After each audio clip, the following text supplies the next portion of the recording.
Hey guys, I'm Jessica, the Artistic Director of a Class Act New York, and we have a very special guest with us today, the Andrew Chappelle from Hamilton. Hello. I've known Andrew for, I don't know, a long time now. He started out teaching Broadway camps for us, and then you booked Hamilton, and you did a million Hamilton masterclasses. I know. I feel all like over. it's been 8 years because I started teaching for you guys when I was doing Mamma Mia. Oh my gosh. Like a random recommendation, and it's just been.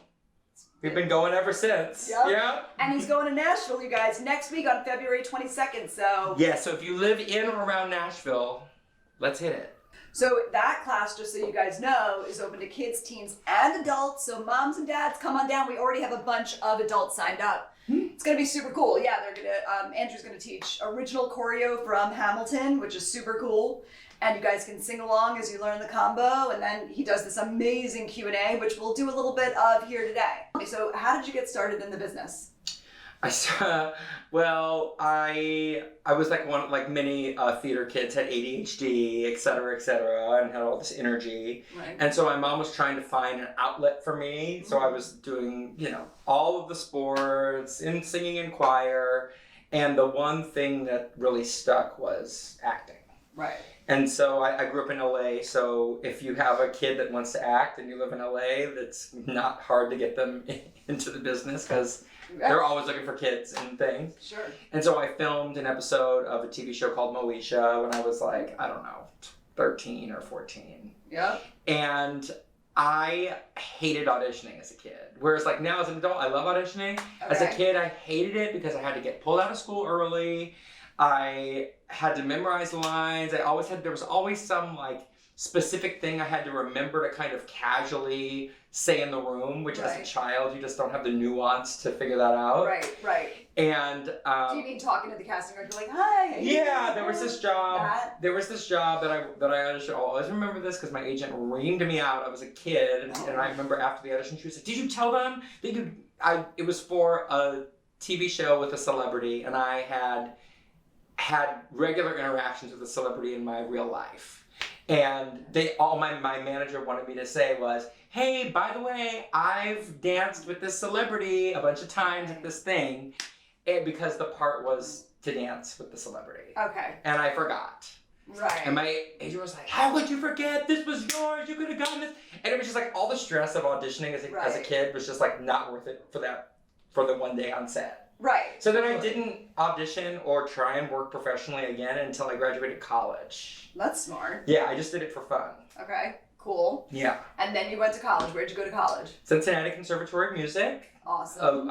Otherwise known as CCM. So it's it's been now 10 years since I graduated from there, but I remember them telling us it was the first musical theater conservatory in the nation, which means it was the first. Oh, the first one ever. For musical theater. Oh, wow, yeah. Cool.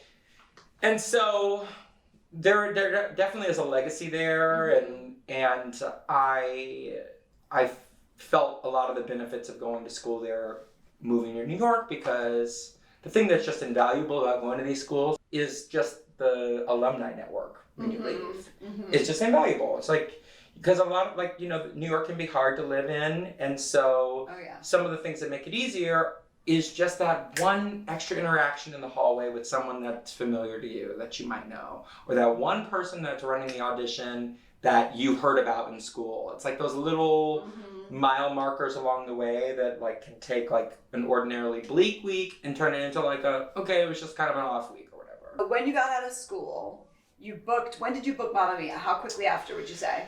A year. Wow, that's pretty great. Yeah, that's pretty great. It felt like forever. Right. But in reality, that's pretty good. Fresh out of school. Yeah, my friend Hallie, my best friend from college, we're in the same class, and she got it 6 months out of school. Oh, wow. And so I felt very behind. Okay. I was like, well, she got her Broadway debut in 6 months after school. Right. Oh my gosh. Right. So I felt like, a late bloomer getting it a year. So what kept you going in that year when it felt like forever? What keeps you going as an actor when you're between jobs? What is it? Yeah, it was a different time. It was a different chapter of my life. So because I hadn't achieved that career milestone yet, I was so focused on getting there that the days went by actually very quickly because you know, when you're new to New York, you're still getting your bearings. And so the way I occupied my time then is it's very similar to the way I occupy my time now between jobs, which is just like, that's your opportunity to get better at what you do. And I would wake up and I would take dance class all day. Okay. Because I just knew that as like a young performer, the fastest way to get into a Broadway show would be if my dancing was pro. Right. And the way you become a pro is you freaking live at that dance studio. And so I did. Right. And then at night I would like do the lottery and see a show, or sometimes I would act to Mamma Mia because I knew I could be in it. Right. You saw yourself in that. Yeah. And then I worked regionally. Okay. During that period, first year, I worked regionally. I got my equity card. So you never had to go on a tour, though, where you left New York City. You were able to stay here, or did you work in regional theaters where you had to go and live in different states? And Yeah. So you went. Okay. Yeah, so like I did a show in New Jersey, which was actually great because I could live here and then travel there. But then I ended up getting my equity card in North Carolina Carolina Theater. Okay. Which was like totally gifts from above. Basically, I had a theater that said, "Hey, we have an extra equity contract. Would you like it?" And I said, "Yes, please." Wow. Which is just like, it does happen sometimes, but it doesn't happen all the time. So I was very happy that it happened for me. And then I got that job through a choreographer that I worked with when I was non-union. Okay. She was like, "I love you. I want to bring you here." So she brought me to that theater. I got my equity card. That theater was, and now really is, but was connected with the casting director for Mamma Mia. And so when I had been auditioning for Mamma Mia, they saw that I had worked at North Carolina Theater, and they were like, "Hey," they called the theater, and they were like, "Hey, how is he?" And so it's just like, you never know where the thing is gonna. And that's also a good lesson for people who might be a little high on their, horse and might go to a regional theater, not realizing how important that connection is to other people in the business. So you better always be on your best, most professional behavior. Yes. Question, would you say that dancing was, like, what was the thing that you were best at? Was it acting, singing, dancing, or would you say that you were a true triple threat? Or what did you have to do? I would say out of school, I was a true triple threat. Okay, nice. Nice.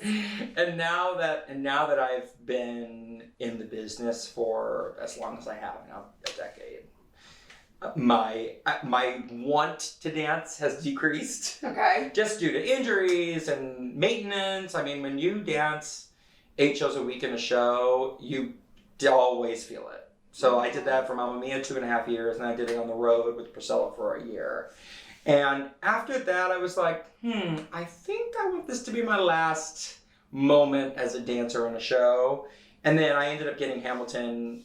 I do really think a big contributing factor to that was my danceability. Right. Because they didn't know what they needed me to do when the show was first starting, so they wanted someone who could do what they needed, but it ended up being my transition out of dancing in a show, which was nice. Yes. So wait, explain your journey with Hamilton. So you started at the very beginning, right? I started before it started rehearsals at the Public Theater. So November, I feel like it was November 2014, and they were looking for someone to cover all the male principal parts, and 1 or 2 ensemble members they didn't know. Okay. So I had to go in and perform all the material for the parts, but then they needed me to come in and dance, and so it was a relatively quick process. I think I went in like maybe on a Monday, and then I found out that next Friday. So whereas now people audition for Hamilton for years and years and years. Right. So I was very happy to get in Hamilton when I did, because, and I've done it the other way. Like, I auditioned for Mamma Mia for a year before I got it. Right. And I realized that that's just sometimes the luck of the draw, and I'm very happy to have been there when I was. And so then I started out as an offstage cover downtown, and I covered, I think, 5 male principals and 1 ensemble member. And then when we moved uptown, the same thing happened. And then ultimately, I think after a year on Broadway, I asked politely to not have to cover the dance part anymore. Right. Okay. And they obliged. And so then I was able to just be principal cover for my remaining, like, I think 4 years or 3 years. So you were with the show a total of what? 5 years. 5 years with the show. It's a long time, right? It's a long time. But what's cool about what you did was that you got to play so many different parts. So maybe it never got as, you know, it can, do you think it gets stale for some of the actors who have to play the same part for, let's say, 5 years? Well, no. How do you keep it fresh? Yeah, I mean, it just kind of naturally stays fresh because the audience is different every night, and who you're interacting with on stage is different every night because people get sick and people have vacations, people have kids, people have other jobs, people book TV shows, and so the combination is never the same. Okay, that's great. And even if it is the same, your mood is different. Right. And so some people have great days, some people don't, and you figure that out, and life happens, people's spouses get sick, they get sick. You really do experience the grand scope of life, you know, when you're working with someone for that long. Right. I think that when you're a standby, it's a little easier to keep it fresh because you do have nights where you're not performing. Right. So when you go on, you're very rested and ready to go on, and you're excited to perform and finding new things. Plus, you know, the show changes as over time. A little choreography thing will change, or an intention thing will change, and so the show, while technically it is the same from opening night, little things have evolved. Yeah, over time, depending on who's doing what part, or if it's the summer, or you know, it depends. The energy, it really is like a living, breathing organism of a Broadway show.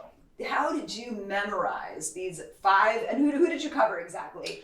And how did you manage to do that? I think that's a tremendous job. So I covered Mulligan Madison, Lawrence Phillip, Lafayette Jefferson, Burr, King George, and this other part called Man 5. And the way I memorized it was I didn't have a choice. It was like, I'd never thought about being an offstage cover. I never had, when I was doing shows previously, I never thought about the work that went into it. But I did know that I wanted to excel at this job. And so I just decided that it wasn't going to be hard. I just decided that, like, I was equipped to do this job. It was given to me. I earned it. I've worked in this business for, at that point, 5 years on my own. And I was like, I can do this. And it was kind of a pep talk that I had to continue to give myself throughout my 5 years, because there would be times randomly where like I maybe wouldn't go on for a part for like maybe four months. I think maybe was the longest for one random, and then you would go on and you'd be like, and I would think, if anybody can do it, it's you. Like, you know what I mean? Like, you know all of this material, you know it inside and out. Like, there'll be a scene with 6 people. I know all 6 parts of the scene. So it's like, if somebody knows this, it's me. So just go out and do it.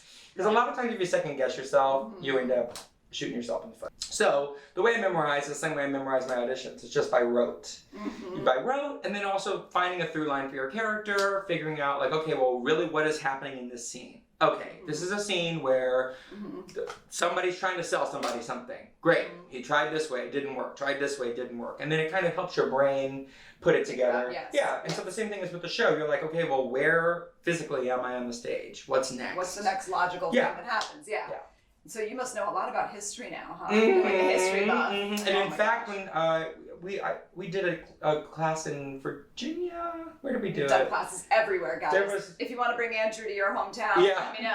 We did well, but I had a really cool experience when we did that class where that one in Virginia. Where they took you to DC. Mount Vernon, Took me to Mount Vernon, and I got to like lay a wreath at George Washington's like memorial, and I got to go and visit the room that Martha Washington died in, and so it's like, I always did enjoy history as a child in school because history is theatrical. Yes, it is. Like it's like basically like a soap opera. You're like, wait, what happened? And then what happened? And then what happened? And the same thing is with Hamilton. I remember when the show was still in previews downtown, watching and being like, this is a crazy story. It'd be amazing if it was true.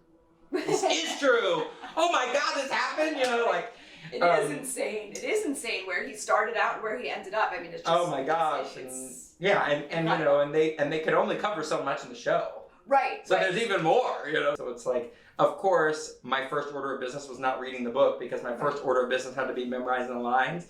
But then when you're given the gift of being in the show for a long time, you're like, I should read the thing. You know, I met the author. You know, and so it is a gift to be able to educate yourself while you're working on something.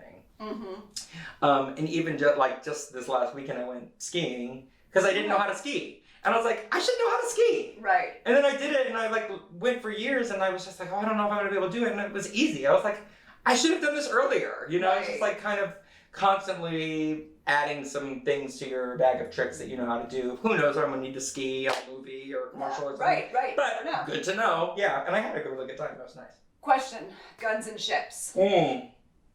I've been trying to get that down, and I can't. I just can't. I can't always get it. Yeah. Tell me, was that hard?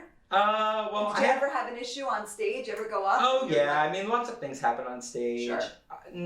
I've never went up during that rap. Okay.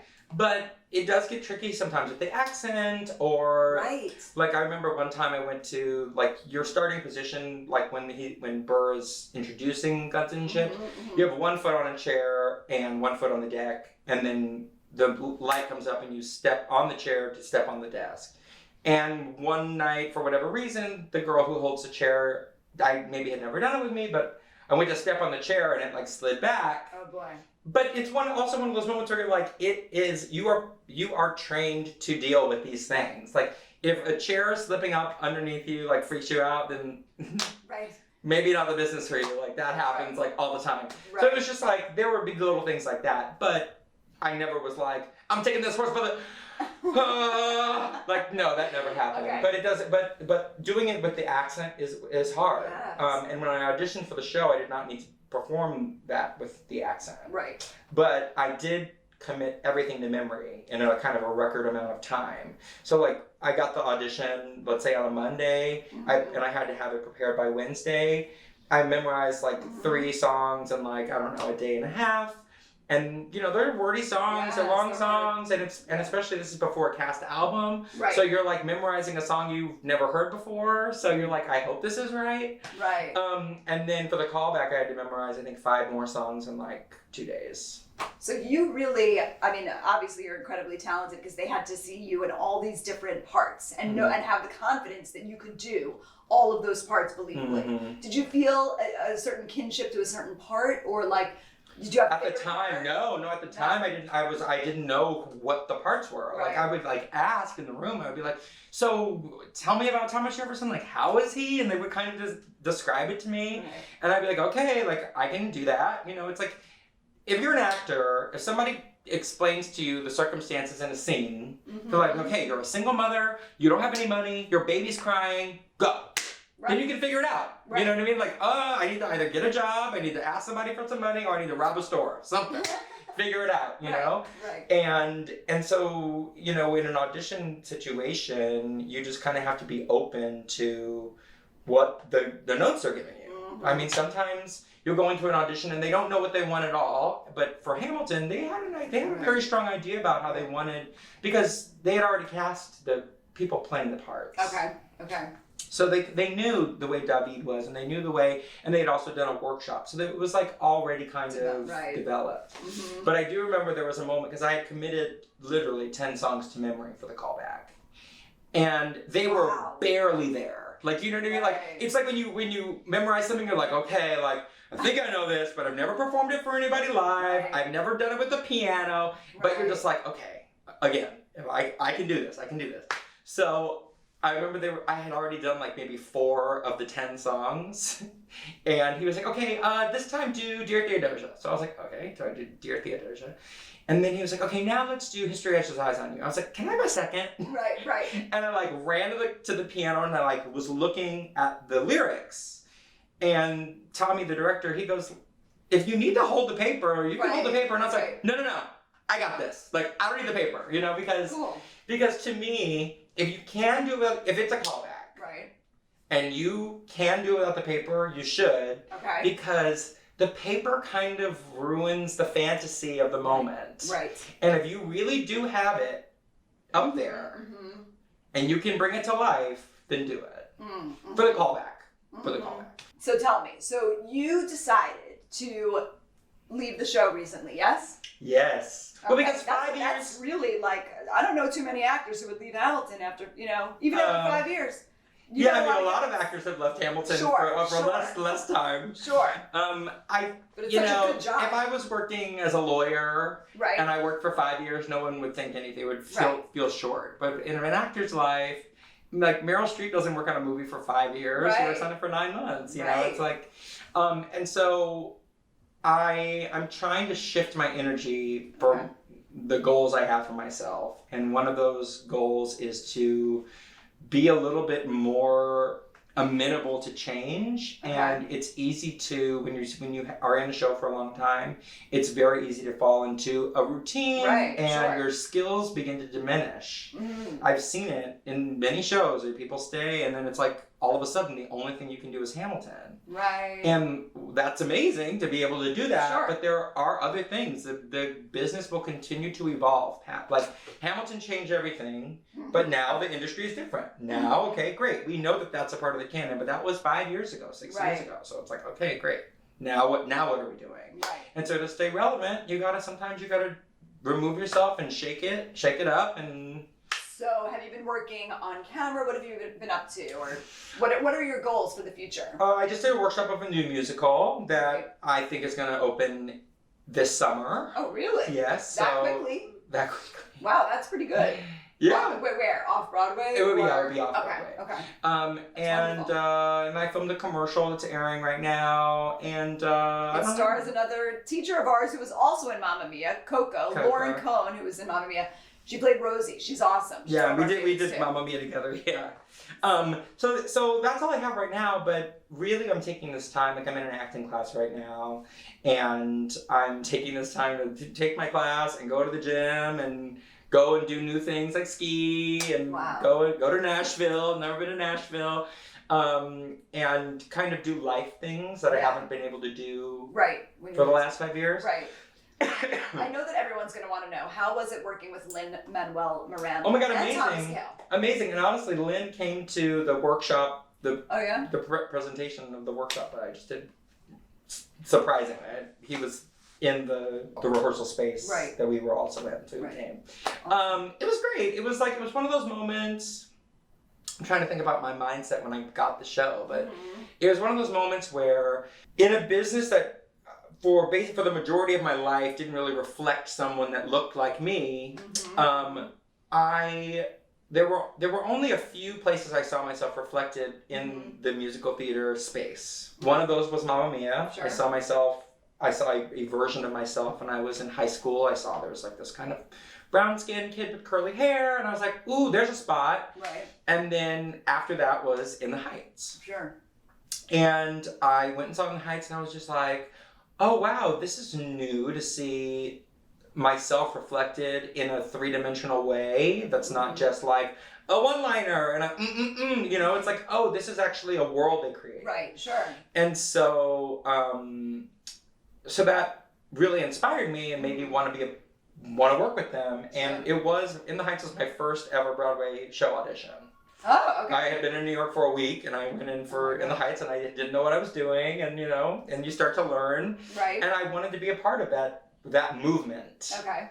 So then to get this, basically the second half of that life, Hamilton is the next thing to come, was surreal in a lot of ways because I always looked up to Chris Jackson. Like I had seen, I think, In the Heights on Broadway maybe 5 or 6 times. Wow. Yeah, and I saw Lynn, and so to work with them, you don't really know what to say. You're literally just like, oh, like I love you, thank you, oh, you're great, Yeah. And so I understand, like that mentality, and then it's also so strange for your gaze to shift from that person who's way up here to like you're my your peer. we work together. Yes. We're coworkers. And there's also a interesting dynamic when you are working with the person who wrote it. Oh my God, that's intense. And like if anyone ever messed up on stage, you'd be like, I didn't write that. Right. So yeah, so it was great. It's Such a great group. the business is also crazy because you just never know who you're gonna.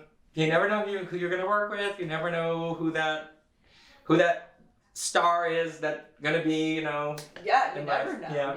Yep. There's so many great stories, you know, of people who were understudies and then boom, they went on to take on a lead role and Sutton Foster. Sutton Foster. That's what I'm thinking of right now. Exactly. So She's doing all right. Yeah, she's doing okay. I would say that too. So, Andrew, thank you so much for coming in today. It was so amazing to talk to you about, you know, your time in this American historical revolutionary tale. I think I got that all wrong, but you know what I mean. So, thank you so much, and we're psyched that you're going to Nashville on February 22nd, and hopefully we can send you all over the place. Yeah. People always tweet me about going to Texas.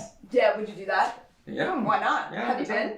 I mean, I've been to Texas. We went through there on tour, but Right. we've never taught in Texas. No, we should Yeah. teach in Texas though. Yeah, figure it out. All right, Maybe we'll see you in I'm working on Texas. it. All right, you guys, thank you so much. Bye. Bye.